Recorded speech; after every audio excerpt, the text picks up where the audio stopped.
welcome back to Love Unfiltered. Today we're diving into a deeply emotional topic, separation anxiety in relationships. Whether it's long distance, temporary separations, or life circumstances keeping you apart, coping with the absence of a loved one can be challenging. But how can we healthily manage these emotions and maintain a strong bond despite the distance? We'll discuss what separation anxiety is, how it affects relationships, and provide practical strategies to navigate these feelings with love and resilience. If you've ever struggled with being apart from someone important to you, you won't want to miss this. I have invited students from diverse backgrounds to share the unique perspectives on love, relationships, and everything in between. I have Kelly, who is a freshman and digital media studies major, and Kiki, who is also a freshman and sociology major. Thank you for taking the time to be with me today, ladies. Thank you for having us. Thank you. Mm-hmm. Now, what is separation anxiety? Separation anxiety isn't just for children. It can affect adults, especially in relationships. It's an emotional response to being apart from a loved one, where fear of separation becomes overwhelming and disruptive. In relationships, this anxiety may include fear of abandonment, constant worry about your partner's well-being, and difficulty managing time apart. Common symptoms in adult relationships include overwhelming fear of abandonment, constantly worrying that your partner might leave or something might happen to them, constant worry about a partner's safety or feelings, obsessing over what they're doing or wondering if they're thinking about you, and lastly, difficulty being apart, intense sadness, stress, or discomfort when separated, even briefly. The causes of separation anxiety can stem from past experiences, like childhood attachment styles that impact adult relationships. Insecure or inconsistent caregiving as a child can contribute to anxiety in adult relationships. And situational triggers. Long-distance relationships, frequent travel, or major life changes can trigger anxiety about being apart. By understanding the causes and recognizing the symptoms, we can address separation anxiety and develop healthier ways to manage relationships, even when apart. Now I have 3 questions for you, ladies. What are some ways individuals can recognize the early signs of separation anxiety in their relationships? And how can they address it before it becomes overwhelming? I feel like early signs are mainly when you feel yourself starting to become dependent on this person. Mm-hmm. Like, I know from personal experience, separation anxiety in a relationship is very, very heavy on the heart. So when you start making all your time just for them, having everything you think about just for them, your whole schedule just revolving around them, that is very heavy on your heart, especially with being in college right now. And honestly, the ways I can say to prevent them is just have your own thing going on. Don't have your whole life revolve around your significant other. Like, if they're at work, try to have some of your own hobbies or activities to do to take your mind off of thinking, oh, we're not together right now. Mm-hmm. I think that separation anxiety, there can be some things like not being able to really feel like you can go somewhere and do something without them being present, or like without them being on the phone or something like that, or constantly having to call and text them. Like, I think that can be a sign. I'm speaking from experience, like big signs, okay? Yeah. But I think that the way that we can, you know what I'm saying, like take initiative action and stuff like that, what we would do is, recognize, like, okay, maybe I'm starting to overthink, or maybe I'm starting to do this, or maybe I'm starting to do that, or I'm failing in this certain aspect of my life because I'm so focused on this. Mm-hmm. Like, maybe we can take a step back and talk to somebody about it. Mm-hmm. In your experience, how do past experiences or childhood attachment styles influence separation anxiety in adult relationships? And what steps can someone take to heal from these patterns? Honestly, I feel like for women, me personally, when it comes to my separation anxiety, I guess it's because of me not having like my older brother anymore, or my father not really being present for the early parts of my life that much. He was there, of course, but not living in the same household is what I mean. So I feel like being the separation anxiety towards men, for me towards men nowadays, is mainly just like, okay, if we're not talking for so and so hours, are we ever going to speak again, or was that our last conversation? Or if we aren't together 24/7, are you out doing something I don't know about behind my back or anything? So I feel like that's a lot how it stems from your early on age. Just me personally, or and maybe speaking for other women, honestly, the best way to heal for this is, like I said already, you got to have something going on for yourself. You got to always put your mind into something else. You can't think about this one person 24/7. You got to have your own like gimmick or something going on. Mm-hmm. Period. Um, I would say that I'm gonna be so real. My mom and dad, I think I told them, I was like, yeah, I think that I get like my anxiety when it comes to guys from you, like my mom, because she was with my dad for 13 years, and afterwards, like, she was like stuck on him heavy, like for a long time. I'm talking about when,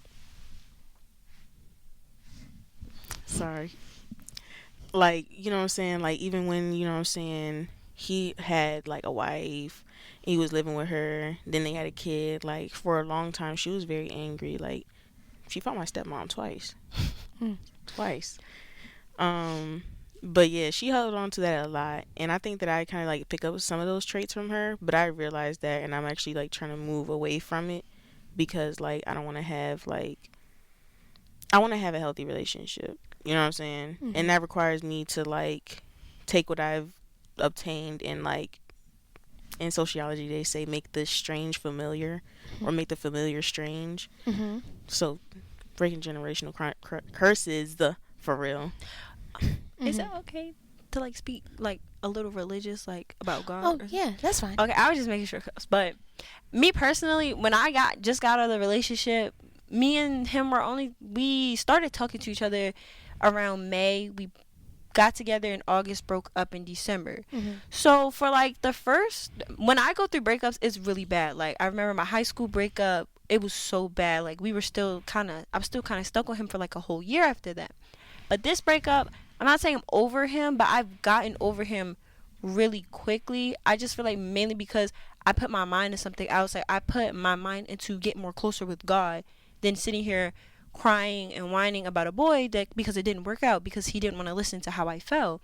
And I feel like, and I tell myself every day now, like, okay, stop chasing for a relationship now. There's no point to keep chasing for a dude. If God is ready for you to have a relationship, it will come to you. There's no point for you to keep chasing for something you already know you can provide. Mm-hmm. Wait till someone come into your life that could provide the same energy to you. Mm-hmm. Mm-hmm. Okay. Right. Okay. Now, for couples experiencing separation anxiety, what practical strategies can help them manage time apart while maintaining a healthy connection and trust? Honestly, biggest thing before you can even start stuff like that, you have to have trust for each other. Honestly, because in the real world, you're not going to be together 24/7. Like one of you have to go have a job and someone's going to have to stay home with the kids, or you're going to want a night out on the town with your girls and he's going to want a night out with the guy. So you're going to have to build trust before you can start anything. Honestly, strategies, I could say just checking in with each other, whether it's a, hey, I'm out right now, I'm here with so and so and so and so, but I'll text you in like a couple of hours, or just letting each other know where we are at all times so you can build that type of trust with each other. Just communication is the biggest thing Mm-hmm. to help avoid the separation anxiety. Exactly. Yeah, I second with that. Like, I think that communication is a big part of it.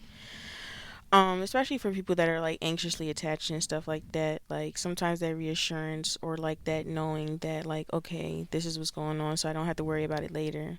Like, I'm speaking from personal experience, but like I don't know, I like the reassurance that comes with just like, not because you have to, but because you want it to. Mm-hmm. You know what I'm saying? Because you wanted to let me know, because you care for me and you understand where my feelings are coming from. Mm-hmm. So I think the communication is really big when it comes to that. Okay. Okay. All right. Now, what is the impact of separation anxiety on relationships? When it comes to emotional effects, separation anxiety can take a toll on both partners in a relationship. One partner may experience increased stress. Anxiety from being apart can raise stress levels, affecting emotional availability. Self doubt.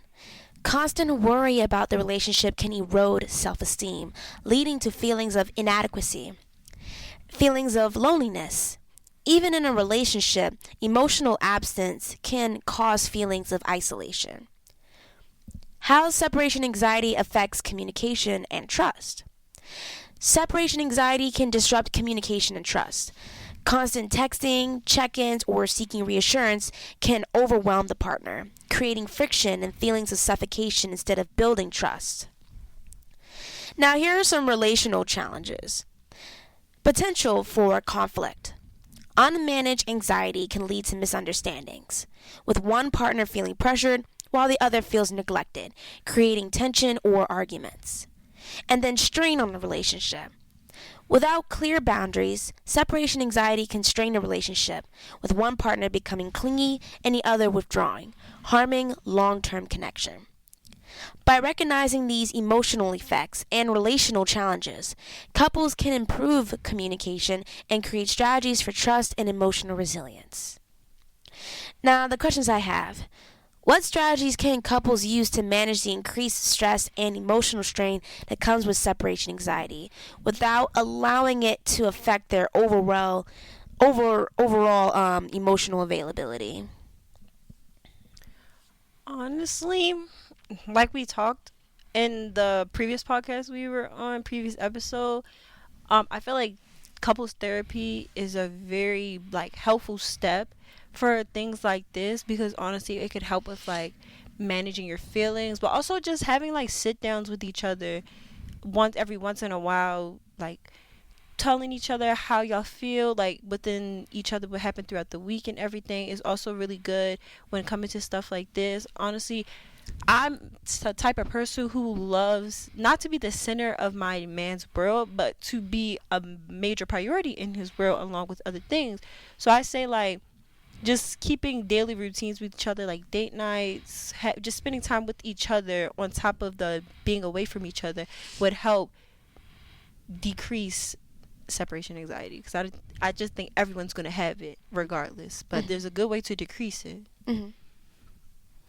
Yeah, I think I think that like me personally, I think that like just trying your best, like personally for me, I really feel like trying your best is enough for me.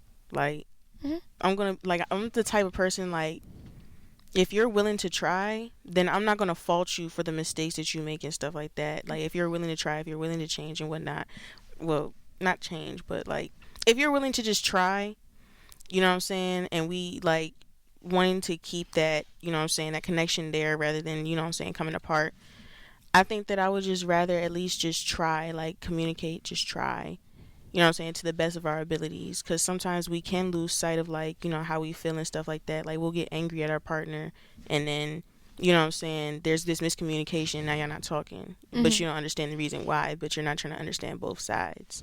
Right. Honestly, like what you just said, because I'm not gonna say the only example I have is the relationship I just got out of, but I feel like it's a really good example for stuff like this, because it was issues of not communicating or issues of not wanting to try harder. And I feel like nowadays people are expecting too much or thinking they have to give too much. It's nothing for just a text message to say, hey, I'm busy right now, but I'll text you when I'm done. Or hey, Chivalry has died. yes. And it's not even just coming from men, because women do it as well. Like women expect a man to have their entire world revolve around them, not knowing, yes, he has a life outside of you. And men just do not understand that the bare minimum is so, like the bar for bare minimum is so at the ground right now, that they think just because you do the littlest thing, that, oh yeah, I'm doing good in a relationship. No, if you go out for 9 hours and you can't text your significant other one time just to let them know, oh hey, I'm doing so and so, I'll text you when I get the free time. Just you, because no one is ever really that busy. Everyone takes at least some time to check their phone when they're out doing something. And it's not too much to ask either. Exactly. It's a very simple thing. Send a text. We do it every day, 24 hours. If you can pick your phone up, if while you're out, you can pick your phone up to look at Instagram, call to get on homie. TikTok, to call your friends or whatever. Even if you could pick it up to call your mom, if you feel like you have time to sit here and call your mom, you can send one more text. While you're on the phone with your mom, send the text. And I'm not saying, oh, because your girlfriend should equally to the amount that the level of your mom's on, but I'm just saying, like, you can never say you were too busy as to why you couldn't send a text to your girlfriend or to your boyfriend, but you had time to text and call other people. It makes no sense. Right. Yeah. Now, how can individuals combat the self-doubt that often arises from separation anxiety and maintain a sense of self-worth within the relationship? Honestly, like, and I keep saying it, but I just feel like just have your own thing. Like, you cannot pause your life for someone else. Like, have your own friends, have your own hobbies you like to do by yourself, have your own job, like, listen to your own music, do everything, like, have your own gimmick, because at the end of the day, not wishing bad on anyone's relationship, but say it doesn't work out. Your whole life was revolved around this one person, and now what are you doing with your life? Sitting around, now you have to find new things to do when you could have already had that things. We're in a relationship, but you put your all into this. Exactly. Honestly, I mean, that's kind of what I've learned from my first relationship. Because my entire world revolved around that one person. Like, I wasn't in any clubs. I didn't do anything outside of him. Like, I literally was over his place every day, or he was over at my place every day. And honestly, I feel like that kind of, like, being around one another too much, that suffocation, it was suffocating for I think probably more for him than it was for me, because that was my first relationship. But I can see why it caused the relationship to probably fall apart, honestly. So in my second relationship, I took a lot more, or tried to take more time to myself, find hobbies and organizations. So I got a job on campus. I started the skateboarding club. I did all these other things. But the relationship wasn't a good relationship anyway. Like, it was a toxic relationship. So even though I had my own life outside of the relationship, it wasn't gonna matter anyway. It was bad. So now that I've taken the lessons I learned from those two relationships, I know that I'm gonna continue doing this podcasting, the skateboarding club, joining organizations, doing all these student leadership positions and things like that, because at the end of the day, whether that person's in your life or not, you have yourself always. So you need to have something outside of that person for every day. Yeah, I was gonna say the same thing. Like, the last part, you were still you outside of, like, that person. Like, before you met them, you were still you. You know what I'm saying? And you're still you now. Like, when you're with them or when they're not there, you're still you. You know what I'm saying? Like, I mean, I think that when I first got into my very recent relationship, like, I understood that I was a very clingy person. Like, I was on the phone with him all the time, texting him all the time. Like, I'm talking about in school, texting him. Like, as soon as that 12 o'clock hit, I immediately called him. But I worked on that, you know what I'm saying? We're doing a good job. I had a very big thing with, like, what's it called?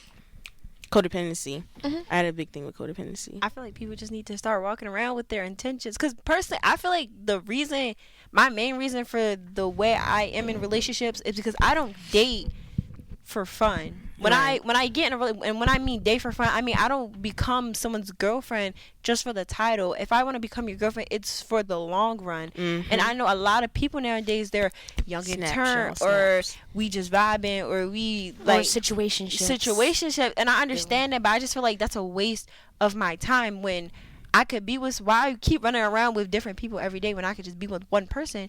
The one person I really want, the one person who provides for me what I want for the rest of my life. And I just feel like this was like a lot wrong with where separation anxiety stems with, because people intentions are just so different nowadays. You never know what to expect. Like, you never know, okay, this person is out because they want to do something else, like they want to be with someone else. But like, communicate your intentions, like you said. And you know what though, I think that social media is the reason for that, though. You know how they say, like, how social media, we just scroll and scroll and scroll, and we're just taking in information and loads of it for hours straight. Like, we see stuff about, like, relationships and stuff like that, about what we should want or what we do want, based on the, you know what I'm saying, what comes on our feed and how we, you know what I'm saying, interact with it. It, you know what I'm saying, only progresses to make that Worse. it makes it worse. It just accumulates, and it's like solidifying this idea in your head. You know what I'm saying? And then on top of that, we have low attention spans. So being in a long-term relationship It's is different. not. It's like, weird for them because the social media has so like it's them up. Like it's messed them up. You know what I'm saying? Their attention spans are so low where it's like, oh, I can't have one thing for too long. I can't be committed too long. As soon as it get boring, New leave phone it go. every month, yo. Exactly. New phone. This is exactly what it's. This Honestly, is what it is. I think the what is it? Not the infrastructure, but like the society has trained all of us to be that way. Thank you. Whereas like, okay, new iPhone's out. Hey, and then sociology though. Four months later, another iPhone's out, and you're just like, okay, And new you thing, new spending thing, new endless thing, new money. thing. Exactly. My So uncle got like 3-4 iPhones, and they're all new, bro. Like he is Exactly. a chronic Apple user, bro. Like he gotta stop, bro. Like this man has Exactly. 3 MacBooks. But For it's what? crazy because they all do like, and I feel like with the phone analogy, they all do the same thing. And if you bring It just looks a little different. it just looks a little different. So it's like someone, if a new idea is proposed to somebody, they're just like, ooh, okay, trash the other idea. I think I want to move on to the next one. It's just like, but why? If you're just Like- gonna, if it's just the same thing, if it's doing the exact, if it's Just gonna slightly provide for you different. the exact same thing, the last thing provided for you, why throw the old thing away? If it's nothing wrong with it, why throw it away? It makes no sense. Like I think I heard in psychology. I forgot what I was gonna say though. I think. Damn. it's no, that's fine, that's fine. But yeah. Never mind, y'all. Okay. Oh my gosh. Okay. So what are some healthy ways couples can stay connected during times apart without falling into unhealthy patterns of constant texting or seeking reassurance? A lot. I feel like our phones is really the distraction, if anything. I feel like if you're out with your friends, you should not really be on your phone too much. I know when I'm out with my friends, we engage with each other. Like, of course, we're gonna scroll on our phones sometime. Of course, it's gonna get to the point where we're on our phones, but we really engage with each other. We engage in our conversations, and of course, you're never too busy to send a text. Just a quick text is all you have to say. Hey, I'm out with so and so, so and so. We're doing this, that, and the third. We're gonna be doing this for a couple of hours. I will text you when I get the time. Especially if you know you're the type of person to not really be on your phone. And I just feel like one text goes a long way. You don't have to send a huge paragraph explaining every little detail. Well, I mean, that depends on your relationship. Exactly. Like, if you want to, you want to. Yeah, if you want to, you want to. You don't, you don't. But honestly, you do not have to send like no huge essay, 3-paragraph essay of what you're doing, who you're with, when y'all doing this, that, and the third. A quick text, boom, should really communicate enough of what you're doing. So honestly, and even a quick FaceTime call, like, hey, like a little 5-minute conversation. Hey, babe, like I'm doing this, that, and the third, with who I'm with, where we at, and I'll call you whenever I get the chance to. Oh my god, I just remembered something. I remember in my second relationship, we went through a long, big bump in the road. And because of that bump in the road, we made a rule where if we were like out, we would like, if the person asks like where you were, you had to take a picture of where you were. And I was like, okay. So I like agreed to it. So, you know, whenever, like, he would ask, I'll take a picture and I'll, like, legitimately show him where I was. But whenever I ask, you know what he took a picture of? What? His feet. Oh, okay. He never took a picture of, like, an actual picture of where he was. He was just, like, ground. I'm like, how's that supposed to tell me where you are? And I swear, it was just, like, really unfair. It's like, you made this rule. We agreed on it. I do my part, but you send me pictures of the ground or your feet. Honestly, It's kind of like narcissistic. And, yeah, and sus too. Very. But I feel like because I feel like things like that people kind of made toxic nowadays. Like, I don't see a problem with the picture rule, honestly. Like, okay, if you guys feel like that's what you need to build trust, then hey. But if we're both not going to follow it, then what's the point? Because now it's just giving evidence that you're probably lying about something. And it's going to just start a bigger argument. So I feel like that builds into where toxic things come into toxic couples, because for all that, you should have just been still texting like, oh yeah, I'm here, instead of the pictures, because now it's just going to egg on more argument. Right. Yeah, I think that like me personally, like I even had this thought the other day. I was like just talking to myself, and I was like, I would want my partner to be as free as I am. You know what I'm saying? Like, I don't want my partner to feel like they have like some obligation to make me happy 24/7, you know what I'm saying, or be responsible for my feelings, unless you hurt them, of course. But like, if I'm feeling down about something, like, you shouldn't have to feel like you're obligated to make me happy right then and there. You know what I'm saying? It should be a safe space for both of us to feel comfortable with expressing ourselves or just having time to ourselves. You know what I mean? Yeah. Okay. Honestly. All right. How can partners address the potential conflict that arises when one feels neglected or pressured due to separation anxiety? And what role does communication play in resolving these tensions? Communication plays a big part in everything that goes on in a relationship. And I'll speak from past like experience again with the relationship I just got out of. There was a lot of separation anxiety because he still had the mentality of, oh, I want to be a kid. I want to hang out with my homeboys every day. I want to go. Mind you, he was very well-rounded for his age, though. Like, he was very an independent boy. Like, he went to work, made his own money, bought his own things, all that type stuff. But when it came to a relationship, it still gave childish. It still gave, oh, I want to go hang out with my homeboys instead of, being with my girlfriend. And the way the separation anxiety created is that we would go weeks on weeks on weeks not hanging out, but every time I turn around, you're at your homeboy's house, which is where that came from. And I feel like if I would have communicated that more to him at the beginning, not blaming myself, because I definitely don't, I blame him, honestly. I don't blame myself. But if I would have communicated more how that made me feel, I feel like that would have planned out differently, honestly.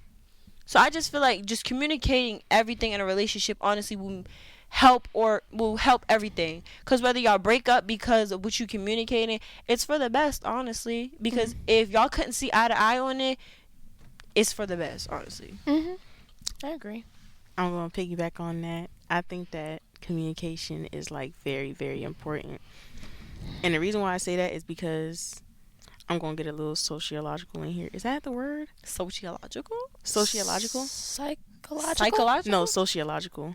Like sociology, but like sociological? I think is that a word? I don't even think that's a word. Sociological. We're going to look that Hold on. Let's... No, it's all looking at the same thing. I'm pretty sure that's a word. Sociology. Sociological. Yeah, Oh, sociological. Okay. Hey, I'm going to get sociological, yeah. All right. Oh, wait. Oh, yeah. An adjective. Yeah. Oh, okay. yeah. So, but like on a real note, like I actually am starting to mess with sociology. Like I was in her class today. It was good. But yeah, like we were talking about how you know what I'm saying, how we connect and stuff like that. But skip that. Anyways, I think that communication is so important because like not only do we speak the language, but we also, you know what I'm saying, speak through the language of just understanding each other. You know what I'm saying? Like I feel like communication is just meant to be there for a valuable reason, to cherish that and to understand each other on a deeper level. You know what I'm saying? Because honestly, if you can't fix if nothing is going to fix a problem, communicating will like at least guide you through it. Yeah, you know what I'm saying? At least like address the problem. So like, okay, it's there. You know what I'm saying? Now, some problems can't be addressed right away because both people are too emotional. Yeah, and then you can even work on the ideas. Right, and I feel like maybe come back to it a little later. Yeah. I feel like communication is what leads into actions, because like people say, actions speak louder than words. Yeah. You got to communicate what you want first before you got to step into the actions of doing that. So I feel like that's how that plays. And a final question, what are some practical steps couples can take to establish clear boundaries and foster a healthier balance between closeness and independence, especially when separation anxiety is present? Boundaries nowadays are kind of insane, honestly. Explain. What? Okay. So you be in a relationship, they be like, no guy friends. Oh, I feel like that. yeah. I'm not saying that's nearly impossible, or no girl, like girls be like, you can't have no girlfriends. Guys be like, you can't have no guy friends. I'm not gonna say it's nearly impossible, but me personally, I have guy friends. Like when I was in high school, I hung around. I played basketball, so of course I hung around a lot of the basketball boys, and a lot of them I've grown like a strong bond with. Like I consider most of them my little brothers, or most of them like my brothers. Like I still talk to most of them till this day because they're my brothers for life. So I feel like the whole no guy friends, no girlfriends rule is, you just have to set boundaries with, not even within your relationship, but within your friendships. Right. Like, yeah, like there's certain things that are appropriate and what's not appropriate. But just like flat outright asking someone not to have any male or female friends at all is kind of toxic and Insane. weird, because it's like, dang, so you just tell me I can't hang out with any girls or any guys, just anyone of the opposite sex you cannot hang out with. Like that's just one rule in relationship I would never understand. Like 'cause I've had that rule though. Like every time I hung out with my male friends, my ex, he would like throw a fit. He would throw like a little hissy fit, because I was with my male friends, but like he had like all these female friends. see, Had all these female friends, would hang out with them all the time. But then when I hang out with my male friends, why do you have to hang out with them? You're banned. You can't hang out with that person. And then I asked why. He's like, because they're a guy. I'm like, that's not a good enough makes no reason. sense. Like, 'Cause what? me personally, and this is why I say I don't understand it, because I set those boundaries with my guy friends, and my guy friends never cross those boundaries, or they risk, like, well, the close, like the ones who are really my friends, they do not cross those boundaries, but the ones who aren't, they get cut off immediately. Like as I say, I played basketball, so a lot of the basketball boys were my close friends, or are my close friends.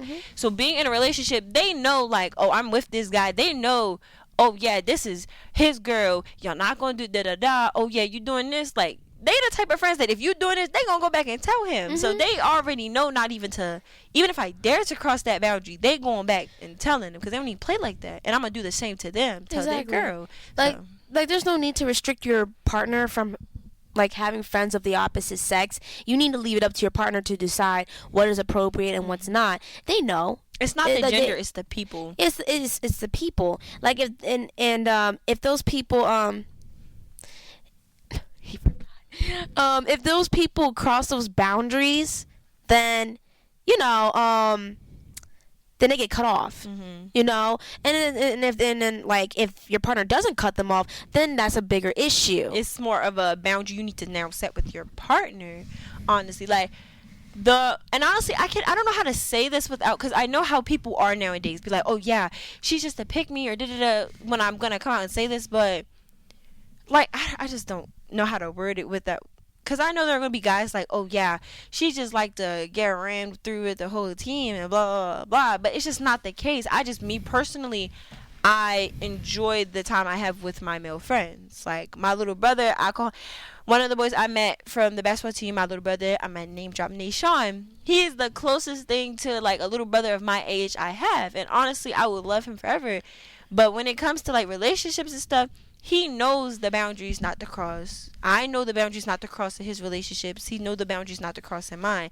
And we would never interfere with each other's relationships, because we want the best for each other. Honestly. I think that my thing is, like, I think that y'all was talking about it earlier. Y'all was just knowing right from wrong. Like, you just need to know right from wrong, like, because we're adults, like, or we know the, you know what I'm saying, morals, values, and beliefs of what it takes to be in a relationship. So just do that. Like, Exactly. for me, I feel like I just, like, it's really simple for me to just love, because it's not hard. It's just Exactly. doing the right thing. You know what I'm saying? On top of that, Exactly. you know what I'm saying? Really just loving somebody, period. You know what I'm saying? Love is not hard. Love is very simple, but people try to make it more complex than it is. And that's where everything gets messed up. Honestly, I'm not gonna sit here and be like, this is what boundaries you should put in and this is what boundaries you shouldn't put in, because at the end of the day, everyone's relationship is different.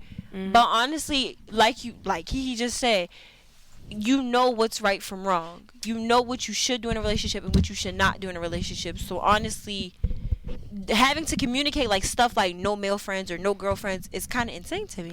Actually, I think that's a insecure request to make. Yes. Cause that's like, so what you're saying is that you're worried about me cheating on you. When you shouldn't worry about that. It's like you said, actions speak louder than words. If I have not shown you that you can't trust me, then there should be no worry. That shouldn't be the first thing on your mind, is to restrict your partner from having opposite sex friends. It just screams insecure, honestly. Exactly. Like, you're intimidated by these people. Exactly. Now if your partner has shown that they can't be trusted, or they're they act a little suspicious around their opposite sex friends, or they've done something inappropriate around them, or said something inappropriate around them, then yes, you can make those restrictions, I would say, rules. Yeah. Honestly, I just feel like if it gets to that point, there really should be no like relationship. Honestly, Yeah, like my whole kill is like, cool, you got girlfriends, you know what I'm saying, and stuff like that. Just make sure you're not doing too much and that she's not doing too much, because you also have boundaries as a person. If you know that you're in a relationship, then you need to create a boundary so that y'all not doing too much. You feel me? And she's not doing too much towards you as well. Because it could be any way, you know what I'm saying? Girls say like, hey, we can't, you know what I'm saying, you can't be doing this, you can't be doing that, da da da, woo woo. Like, but she should also have the boundary of knowing, like, okay, I know this is my boundary with my partner, so this is what the boundary has to be with my friend. You know what I'm saying? That's the opposite sex. Like, I know what's right and wrong. It's like, honestly, we don't go to school for this. You know what I'm saying? This is just stuff that we know. It's stuff that we know. It's just don't do what you know you would. Like, I'm do. big on that in a relationship. I always tell my boyfriends, if do you not know commit unto others as they commit unto you. if you know you wouldn't want me out here doing that, you better not even let it cross your mind. Exactly. Like if his homegirl touched his arm a little too much, he need to like, okay, stop. Yeah, like you're doing too much. Like you're now, doing too like- much. like Okay, best that's friend. inappropriate. Yeah, all that like best Like all friend. that long hug and the arm Just stroke. oh my Like stop with all the God. touchy stuff. Okay, you understand? Like, cause it's like, you wouldn't like it if my homie did that to me. My homie get to Right. picking me up, swinging Right. me all around. Like, Exactly. You wouldn't even like that. So And I why feel would you like- let your homegirl do that to you? I feel like guys sometimes like to like do this little thing where it's like, oh, I would never react like that. Stop lying. Why are you lying? Like, why are we lying right now? Why are we lying? Like, he's like, oh yeah, I'm cool. Like trying to put up this like whole Like, this whole nonchalant act. thing, like, yeah, like the yes. whole nonchalant thing. Like, oh, I would never react like that. But You as know soon as it damn well, happens- if I was to done anything to you that you have ever thought about doing or did to another female, you'll be right there talking to your homeboys crying in the river. Like, No, and they're like, oh my gosh, you should go cheat on her. She really I did that, bro. I can't believe this, bro. That's why I don't trust no females now. And they're like, yeah, you should go cheat on her because she hugged her homeboy. Which is insane. Like, I've seen people cheat on other people because of a stupid thing. Like, oh, you saw her homeboy hug her. Now I'm gonna go cheat on her. What? and I don't understand cheating, because if it's something you don't like, break up with them. It makes no sense. Like, if you are with a girl and she doesn't want to do the whole no guy boundary, break up with her, because maybe there's someone out there who will. There's always going to be someone else out there, so I've never Even though understood I don't that. agree with it myself. I don't. But some people are fine with following those boundaries, you know? And I'm not here to judge, so I mean, you know, it needs to be both ways. It needs to be equal. If she can't have guy friends, you can't have no girlfriends. that's just Simple that. as that. Because then it's not fair. It's weird. It creates an imbalance, and it's just not fair to either party. Yes. Oh, 'Cause by you the know way, what, like- can you introduce yourself real quick? I am James Hicks, Thank you. a freshman mechanical engineer major. All right, thank you. Thank you. I was going to All say, right. dang, what was I about to say? I lost my train of thought. It happens. You go. I forgot my train of thought, but it was going to be something so good. Dang. Was it about like What were we just talking about? boundaries? Boundaries and stuff. Boundaries. And right, not right, right. having opposite sex friends. Oh, I remember now. Yeah. Okay. Y'all, She about to eat, cook. Come on. You forgot again? No. wait, hold on. Damn. Wait, I was going to say something about love. Like, oh yeah, equal commitment, bro. Equal commitment. Love is equal commitment. On Being both able to sides. make Oh my. I'm sorry. That's what I'm talking about. But I feel like that, like with like what Kiki just said, equal commitment is where it falls, where people need to make their intentions clear from the start. Like and it's hard to do that because you don't know like whether you should rush into it, be like, okay, what you want, like what are we doing here? What are we sitting here talking to about? Or if you should just wait until it really get like on that heavy level, honestly. Because me personally, I'm down with the minute you text me, let me know what you want. Like I'm gonna start believing that people that were not loved at home are like the type of people that cannot commit. Like, No, I do believe in you that. You cannot have been loved at believe home if you just cannot commit or like just do the simple normal things. Because how can you possibly love another human being when you didn't get the proper love from your parents at home? That's what I'm saying. Growing up, like I know, like my ex, like him growing up and stuff was so I already know like that caused him to be a terrible person. So like he couldn't commit to me, he couldn't commit to his friendships, he couldn't treat other people like human beings. He treated everybody like trash, and all he cared about was himself. So but yeah, okay. Can you guys share like your first-hand experience with coping with separation anxiety, and tell me what are the lessons that you've learned? You want to go first? It don't matter to me. Okay. Like I said, I feel like I've been saying throughout the entire like podcast, my main example is coming from my last relationship. The reason I'm using this one as my biggest example is because I felt like that was my realest relationship. Like there was no high school strings attached. We didn't meet through no high school stuff. This was like a real life adult relationship to me, and we did a lot of like adult things. Like we, not like sexual, but I mean in general, we did a lot of grown emotional things together. So with separation anxiety, I was really obsessed with him. Like it was really bad. I feel like mainly because you grow obsession from someone who doesn't give it back to you. I feel like that's really like, and he was really good with his words, so that's another thing that added to the obsession. Now again, like I said, when we broke up, it really took like, it was a 3-day crying span, and then I stopped, honestly, because I really started getting more in tune with God. And like I said, if God is ready for me to have a relationship, it will come to me. I'm not chasing nobody's child. I'm not chasing no more dudes. When God's ready, it will come to me. And coping with the separation anxiety, again, having my own thing, I started going out with my friends more and everything. I started putting my phone down, deleting social medias and stuff.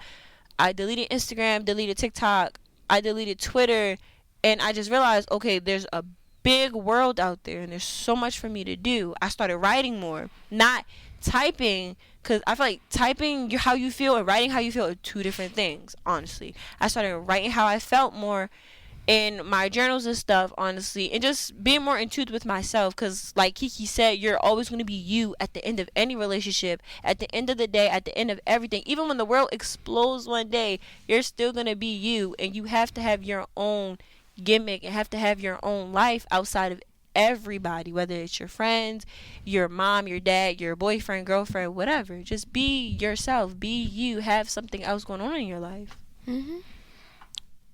Preach. Oh, okay. So, I'm in a long distance relationship as of right now. When we first started out, we went through a lot of ups and downs, a lot, to the point where there was almost no coming back a lot. But we, like, I think over the course of time of going through those ups and downs, we did have like chinks of moments in between that like down part where we would communicate how we felt and stuff like that, and like what's been bothering us, what's been going on, how we've been like mentally, emotionally, and we find out ways to work together to keep growing and continue to be better people for each other and ourselves, and to others in the world. So we're working on that. I've been working a lot on my like codependency and stuff like that by allowing my partner to have his alone time or the time that he needs space.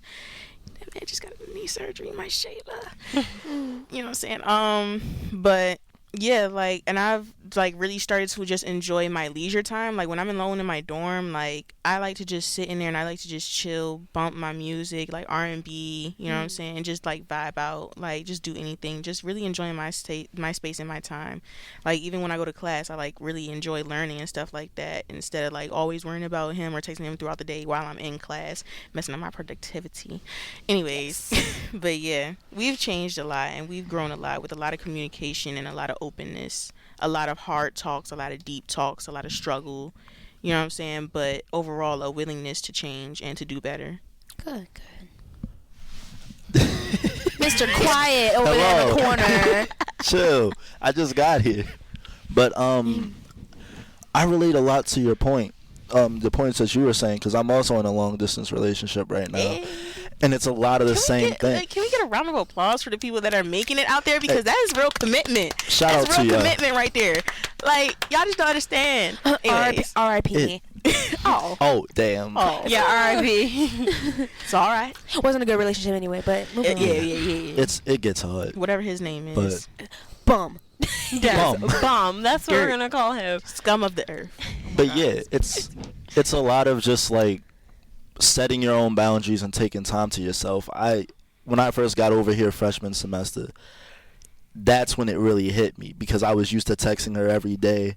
We would text legit probably the moment we wake up, and since we like stayed up most of the night, sometimes we wouldn't text until like we woke up again, and it would just go on almost the whole day, or not the whole day per se, but hours at a time. And we just had to come up with a way to healthily divide that time for me to enjoy my own leisure time. And even at one point we just started setting up nightly calls to each other. That way, it doesn't feel like we're in a robotic connection or anything. It's not just words on a screen. It's our voices too that we get to hear and that we get to enjoy. And just, It's intimate. yeah, it's intimate. It's not, yeah. And another thing, y'all, It's a y'all human can experience. be very in love through the phone. I'm gonna be so real. Like, there are so many things that you could do over the phone. Like, you can like binge watch TV shows together. Yeah. Like, it could be the most smallest, intricate things. Like, you don't have to send me a bouquet of flowers every week that have $100 in them. No, you know what I'm saying? We can just have quality time together. Cause like me and my partner, like when we're together, we really enjoy like physical touch, like intimacy and stuff like that. Like, chill, not like that, not like that, but like being oh, he just texted me, hold on. I don't know. I there feel she It be go. like that. No, it really be like that. It really be like that though. But I don't know. I do the same way. I feel like I'm not happy my relationship ended, because honestly, I really, truly, and I don't want to sound like I'm still obsessed or anything, but I truly feel like he was the love of my life. I feel like there was a lot of like Sheila. there was like a lot of emotion. I feel like, me personally, I'm so emotionally mature. I feel like there was a lot of that there, and it was a lot of lessons learned. And honestly, maybe one day if we can lap back around, I wouldn't mind a lap back around if it was different. Hey, But- I'm you know what I'm saying, I'll pray for it. But I love I'm sorry, but if y'all was Personally- love their lives, I'm kind of happy. I'm not gonna say I'm kind of. I'm not gonna say I'm like ecstatic, but I'm thankful that it did end when it did, because I feel like it was really holding me back with college and stuff. Like, I feel like it was mentally draining me when we were home and together. Like, when I can see him all the time, it was working. But then I got to college, and it was kind of like draining me a lot. Like, I would stop doing, like, going to parties and stuff. I would stop doing that, or I would just stop putting my focus into my work, because I'm so worried about what is he doing, where is he at, who is he with, like all of that. So I don't know, I'm just kind of happy it's over. But like I said, if one day in the future it laps back around, we both like mature, we're both like doing good for each other, I would be thankful for that. I would love that. I would actually love to spend the rest of my life with this person. But in as Jesus' of right name, now, amen. yes, but as of right now, I just need to focus on me, myself, and I, and the Lord, and that's it. Period. No dude right now. Yes. And that is on period. Well, no commitment, dude. Like little fun, dude. Like something for the fun skis. I do that, but nothing for commitment right now. And for me, honestly, like, I'll say from my second relationship, because I remember most things from that, like, there was a lot of separation anxiety once he, didn't come back to school. And our relationship became, like, long distance.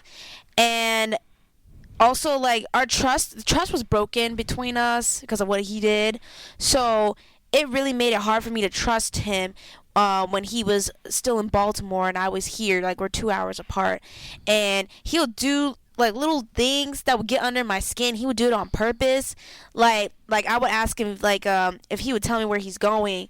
I would ask him where, and then he'll be like, it's none of your business, or you don't need to know, or he'll like say something slick, you know. And not only that, like, a few times he's like hung out with like his female friends and wouldn't tell me. And I found out when like I saw on her Instagram page that they took a picture and it was her and another girl and him. And I was like, oh, so you're at your female friend's house, but couldn't like care to tell me that you were about to go visit, but you require me to tell you when I'm about to go hang out with my male friends over here at school. So he was trying to like control what I did all the way over here, but was doing whatever he wanted to do over there. And that's like a lot of unnecessary, like, because I'm into this show called One Tree Hill now, and it's really opening my eyes to like young love a lot. Like, they're supposed to be based in high school, so it's really opened my eyes. And one character particularly, her name Brooke Davis, she said like a little quote like, the bad guys lie to get in your bed while the good guys lie to get in your heart. And I just feel like in general that creates unnecessary drama. Like, it's going to be more drama if you sitting here just not telling me you're going out with girls than you telling me and me feeling some type of way about it. Like, okay, at least you told me so I can have some type of trust for you. Be like, okay, he told me he's doing this, that, and third with these girls. So maybe it won't go no farther than what he's saying. It's about security. And like I said, over time, that created a lot of anxiety. I already had a lot of anxiety in the relationship. Like, I felt like I didn't have my sense of self. My identity was completely shattered because I couldn't do anything outside of him. And whenever I tried to, it was always some kind of complaint. There was always some issue with regard to me wanting to do what I want to do or hang out with who I want to hang out with. I didn't have my sense of identity. And so that's why I made the skateboarding club and I made the podcast. Even though he tried to take over the skateboarding club as his own, even though I founded it, that was something I had to fight for. I was like, nope, you're not doing that. And he preyed on my anxiety that I felt from that long distance. Like, he knew that I was sad that he wasn't there and I couldn't go see him whenever I wanted to. But he was irritated at the fact that I wanted to text or call. He's like, man, like, I just wanted time to myself. I'm like, you have time to yourself. You're all the way over there. And it was things like that. But then when I started to find things to do outside of him, then it was a problem. Now he's like, no, I'm reeling her back in. No, I don't want you to do these things. I'm like, well, what do you want? Do you want me to leave you alone? Or do you, like, make up your mind? So I really just had to learn how to overcome my separation anxiety, find things to do outside of myself. And then I really delved into this podcast, and here it is today in season 2, and we're like 14 episodes in, and we've learned so much since episode 1, and I've brought in so many people who have experienced certain things in their relationships, and we can discuss these things in very open settings, and I love that. That was the whole point of making this podcast, and so that's what I've learned from separation anxiety from those relationships. So honestly, I really enjoy this podcast. I feel like it's really opening my eyes to like a lot of different perspectives of everything. And honestly, it's just not even just like the podcast as well as other things. Like I said, I'm getting into a new show called, well, it's not a new show. The show's like really old, but like the show I'm getting into, One Tree Hill. I feel like stuff like these are opening my eyes to different perspectives. It's showing me like, okay, did like people think this type of way, and even though most of it's just like fiction shows, it's real life scenarios that go on every day. And this is another reason why, like I said, I'm gonna put all of this into God's hands, because it's just something I really do not want to deal with right now. Honestly, I feel like my career, my school life, and just my education is just way more important right now than any relationship. of course, that's why we're all here.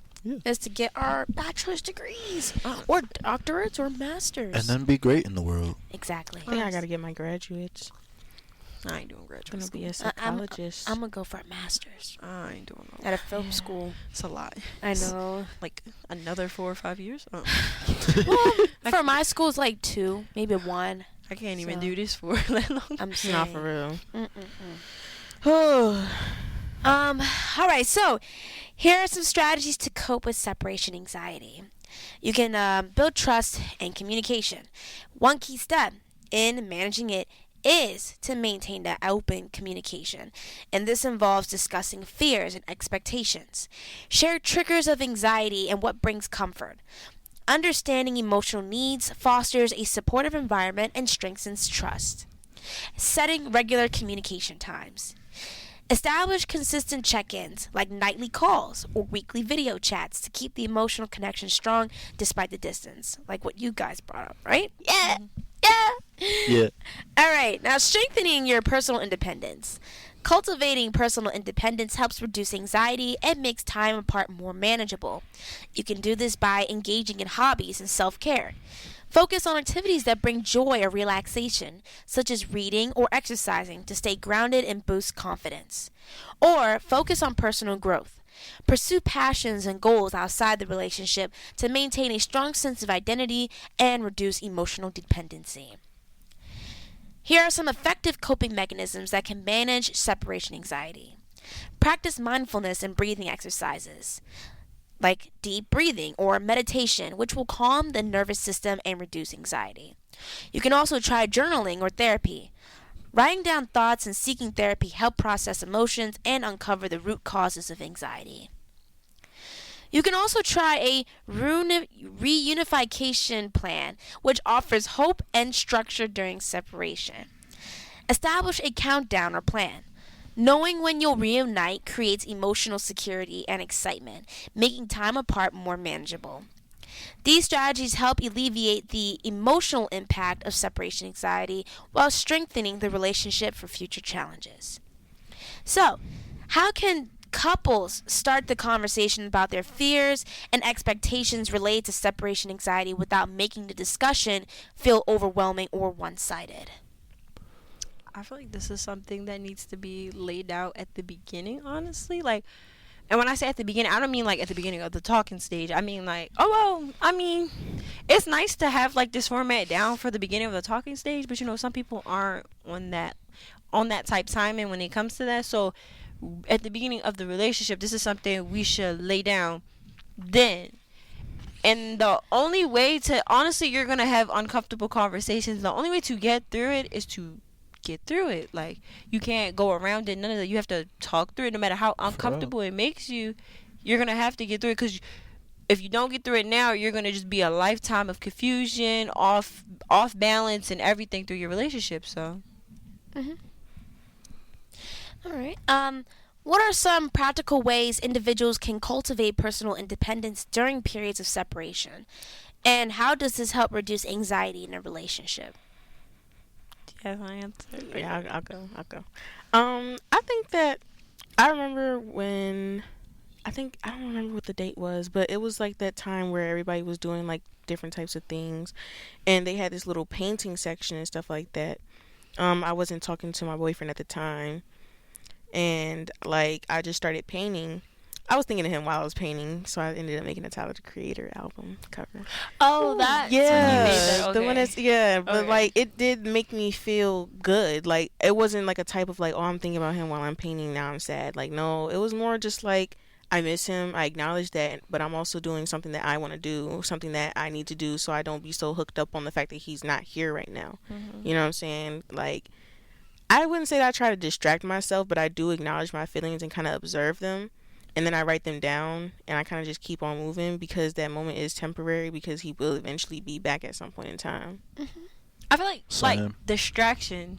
Well, I knew you were about to talk, but Oh no, it's fun. I was just saying, like, I do the same thing as her. Like, I'll write when I feel a certain way and just hope for the emotion like, to I'm really fade. like the realest one yeah, out I just here, feel you know like what I'm saying? distraction. I would never call it a distraction. Like, don't try to distract yourself, because a distraction is not a long-term thing. Mm-hmm.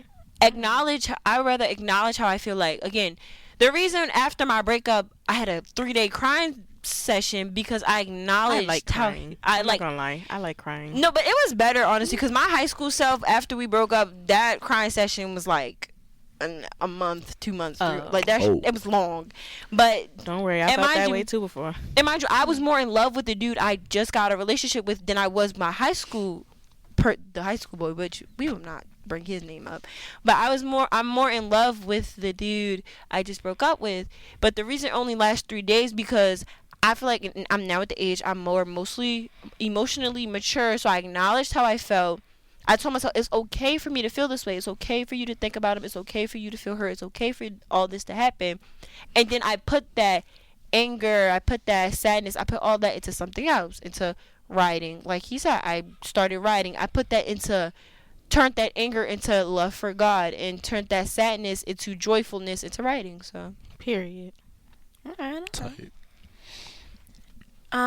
What are some practical ways individuals can cultivate personal independence during periods of separation? And how does this help reduce anxiety in a relationship? honestly, I know like a lot of people just don't like being alone, but I just feel like this is where you find smaller things to do, like read a book maybe. Like honestly, there's no guide to gain your own independence. It's just something that will come to you naturally. Like when you feel like the time is right, like, oh yeah, I can do this on my own, it will come to you. So I can't give like a step by step, oh yeah, do this and do that and you'll be an independent person. But I just feel like me personally, just dealing with, because, and I feel like again we're in like a society where talking about your feelings is kind of like a really wish-washy topic, really depending on who you talk about it to, because some people just don't want to be judged and some people just don't listen. So how I became independent, I started watching shows that relate to how I'm feeling and kind of learned off of what they're going through. Like One Tree Hill, I took in the information of how they handled the situation. Then I'm like, okay, let me try this. And if it didn't work, I'll try something else. And then I got over my 3-day crying sesh. So, yeah. Period. I think that force yourself. Like, forcing sure. yourself can be a part of self-love, too. Like, to get that independence and stuff like that, sometimes you have to force it upon yourself. You know what I'm saying? Sometimes you have to force yourself out of bed. Oh, my God, my partner didn't text me this morning. Good morning. Oh, my God. Like, now I'm going to lay in bed until, like, no. Just get up. Take care of yourself. Go brush your teeth. Take a shower. Find Go, you know what I'm something to saying? do. Go to Light the some gym, incense. like- Yeah. Do something. You know what I'm saying? Force yourself to do things, because forcing yourself is a part of self-love, too. Like, if a person had depression, forcing yourself to take care of yourself through the depression is an act of self-love for yourself. You know what I'm saying? Because sometimes I feel like we treat ourselves the way we think that we deserve to be treated. You know what I'm saying? So we neglect ourselves and stuff like that. I know the sun is kind of sun. Yeah. It's blinding me. I agree. I really agree with the whole forcing yourself thing, because with forcing myself, me and my friend were supposed to be going to the gym, and Like, I've been trying to tell you, as soon as I find the gym, bro, I'm going to be up in there, bro. I it's gotta get in these Tars. It's in Tars. It's literally in. First, Like- okay, I You just still haven't found it? we can go. We can literally go, but we didn't go last week because it was raining, and you know I don't do rain. I don't do Kill. snow. I don't do the cold. I gotta so. go back. I haven't gone. I don't even think I've gone all last week. But I that have a was lot of sore. areas to tackle. The I've stomach, never the been glutes, and We can Yeah, that's literally, it's in talk, like, mind you, we can literally go, even if we don't go to the gym, you can come like play volleyball with me in the gym. I will teach you if you don't Wait, wanna you play volleyball too? Mhm. Wait, when do you play? So on Mondays they do Yeah, like the the open volleyball thing, gym. yeah. Yeah, and I go every Monday. It's from 6:30 to 8:45 in Tars, and it's really fun. Like, mind you, I've met a lot of people. See, this is another thing. Doing something I love. Like, I've loved volleyball since I was in 8th grade. I started in middle school not liking volleyball. I was a basketball girl. I'm like, volleyball's too girly for me. I don't like it. I got to 8th grade. I played it. I'm like, this is the best sport ever. And then after high school, I really couldn't play it no more. I didn't get recruited nowhere. So I'm like, okay, the volleyball dream's dead. But then, boom, got in a relationship, kind of took me off volleyball. Broke up now. I'm like, okay, let me get back into the things I let go when I was in my relationship. Like, I let go of playing volleyball. So I'm like, I'm going to get in the gym. I'm going to go play volleyball with these people. And I met there are so many amazing people who go in there and play. Like, How many people show up for it? it really depends on the day. Like, okay, if it's cold, it's going to be like 15 people met if it's like Dang. cold. 15 is a lot though. Yeah, but a lot of people show up and play, and even if they don't play, a lot of people just come in and they come and socialize with the people. Like I can't remember everyone's names, but faces, they're like the girls in there, they're so nice.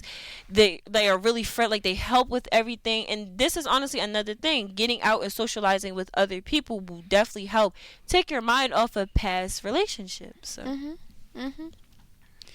All right. The last question.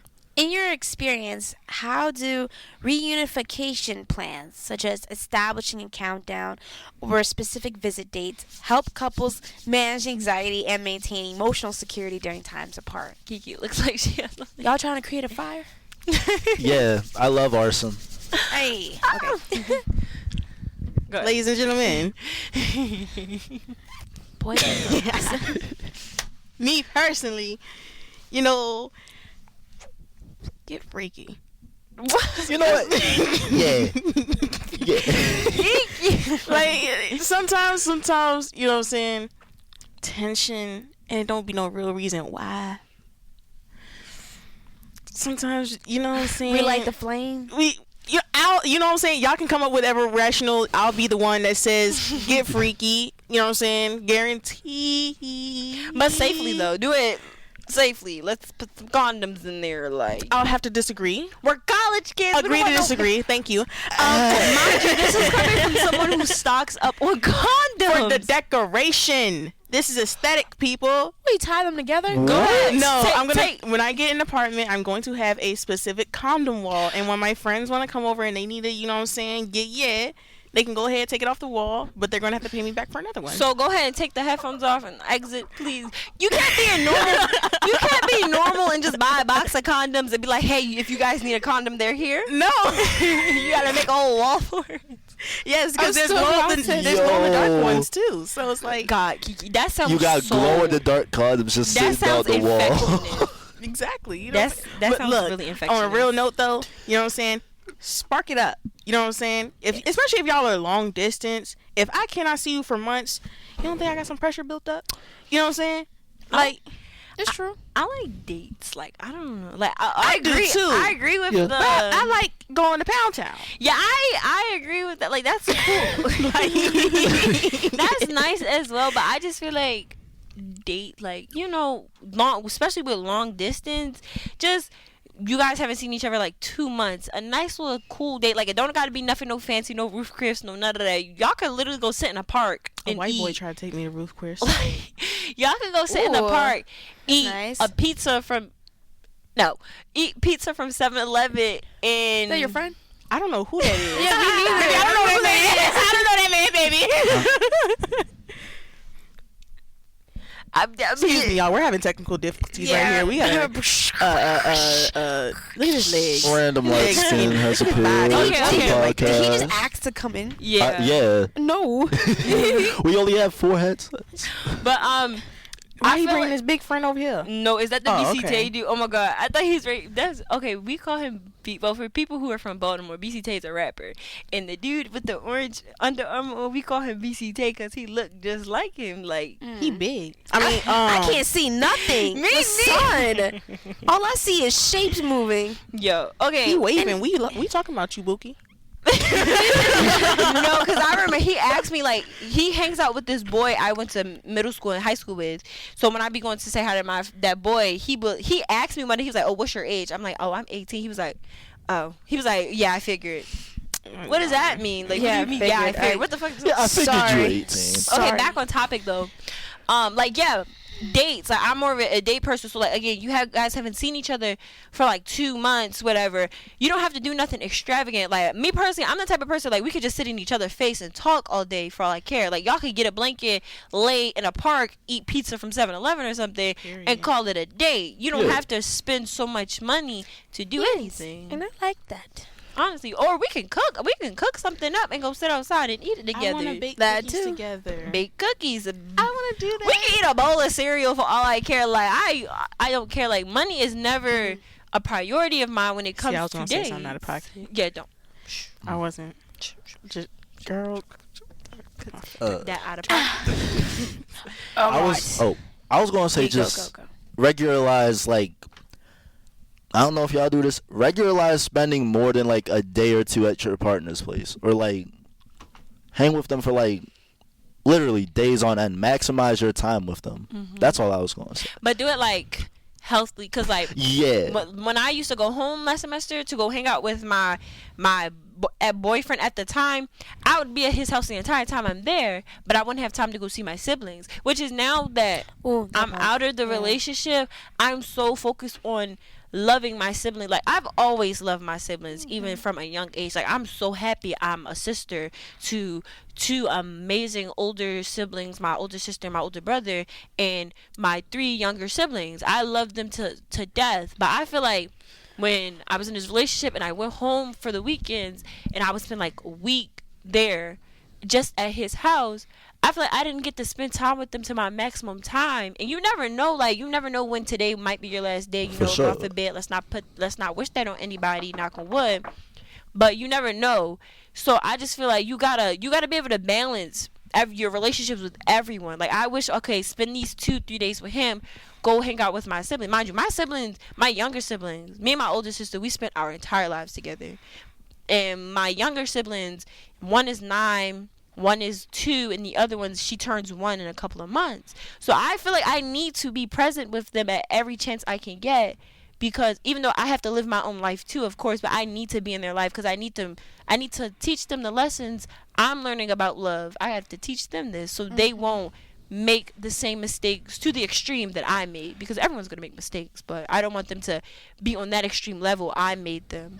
So yeah. Yeah. And then I'm sure. Oh, my fault. Oh no, you can go ahead. I was going to say it's even past that, because I'm going to guess you're the older sibling, oldest. So Maybe? I would be considered the middle child, because I have my 2 older siblings and I have 3 younger siblings and then a stepbrother. So I think I would consider myself the middle child, depending on what do you look on my side, my mom's side or my father's side. Got it. But it's like, even for them, you still have to sort of like set this example in a way, or like it's more than experiences about love as like an older sibling. I mean, I'm the oldest of my group, so I can't really speak from the same perspective, but it's just taking those lessons that you learn from when you're here, when you're like just exploring life, seeing what it offers.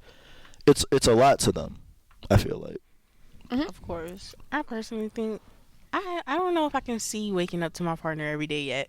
Like, I can spend like a cool day or two with you, but like, yeah, I would love to have you around all the time, but like, I don't know if I'm like ready for that yet, to be waking up in this man's face every single day.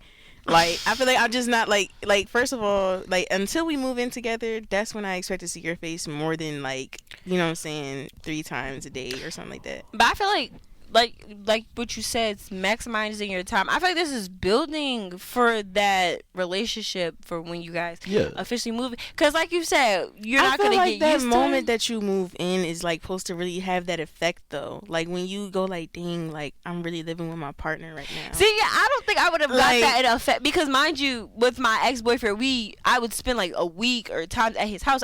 So I think if we would have moved in today or tomorrow with each other, I wouldn't be like, wow, like, oh my God, I would be like, okay, I've been in the same bed with you. I feel like that takes away the spark of relationships. We just have like, our own not having privacy those little moments where you can just go like, dang, like, I'm really doing things that like I wanted in my future with somebody before. But I mean, you could soak in the fact that y'all now have your own privacy. Like, true, there are other things to celebrate. Yeah, because he had his 3 siblings. He had his 3 younger brothers there, his mom and his stepdad. So it was like, okay, there was not really that much privacy when they're always home. So okay, we would have moved in today or tomorrow into our own apartment. It's like, we have our own privacy. We can do what we would like, whatever. We could be as loud as we want, as quiet as we want. We just have our own space. Not in the same What do you mean by that? I mean in a way, because me and him like play like Fortnite and stuff together, play 2K together, and there would be a lot of yelling through that. So just not just sexual way, also like, regardless what we have our own spaces. He won't have to babysit nobody. It's just me and him. We could talk about what we want. We can have whoever we want over. Like, it's our own space. Exactly. Period. Yeah. All right. Now, there are effective communication is crucial, and it is definitely key, especially with separation anxiety. It's important to find a balance. some need frequent check-ins to ease anxiety, while others require space. Communicate openly about what works for both without feeling pressured. Also, respect schedules and boundaries. Over-communication can increase anxiety. A balanced rhythm allows both partners to feel connected without overwhelming each other. Maintaining emotional connection is key, but also important to avoid overdependence. Maintain individual identities. Engage in your own interests and self-care to keep the relationship healthy and authentic. Strengthen emotional independence. Your emotional well-being should come from within. Having self-sufficiency reduces the pressure on both partners and alleviates separation anxiety. Now, if anxiety becomes overwhelming, seek support. Turn to friends and family, or consider professional help. By balancing communication, maintaining independence, and seeking support, couples can navigate separation anxiety more easily, strengthening the relationship and emotional well-being. Alright, so here are a summary of what we went over in today's episode. What is separation anxiety? Separation anxiety in relationships involves fear of abandonment, worry about a partner's well-being, and emotional distress during separation. It can stem from past experiences, childhood attachment styles, or situational triggers like long-distance relationships or work-related travel. The effects of separation anxiety can include stress, self-doubt, loneliness, and relational challenges. If untreated, it can strain communication, trust, and lead to conflicts. Here are some coping strategies that you can try. Build trust by discussing fears and expectations openly. Strengthen personal independence through hobbies, self-care, and joyful activities. Use mindfulness, journaling, or therapy to manage anxiety. Create reunification plans to stay connected and reduce uncertainty. And finally, balance communication by discussing preferred contact frequency. It is important to instill trust, independence, and open communication in your relationship. All of these things are crucial to manage separation anxiety. These steps promote emotional well-being, leading to a stronger and more resilient relationship. By applying these strategies, couples can navigate separation anxiety with understanding and grow through challenges. Here are some closing words. Separation anxiety can feel overwhelming, but with the right tools and mindset, you and your partner can navigate these emotions together and strengthen your bond. Join us next week for an episode all about shared heartache, healing together after child loss. A deeply emotional topic and one I am honored to explore with you. Don't forget to share your thoughts with me. Leave a review, share this episode with someone who might benefit, and submit any questions or personal stories you'd like to be featured in future episodes. We are here to support you every step of the way. And thank you so much to my amazing guests for joining me today. You're welcome. No problem. Thank you for having us. Thank you, and we'll see you next time on Love Unfiltered.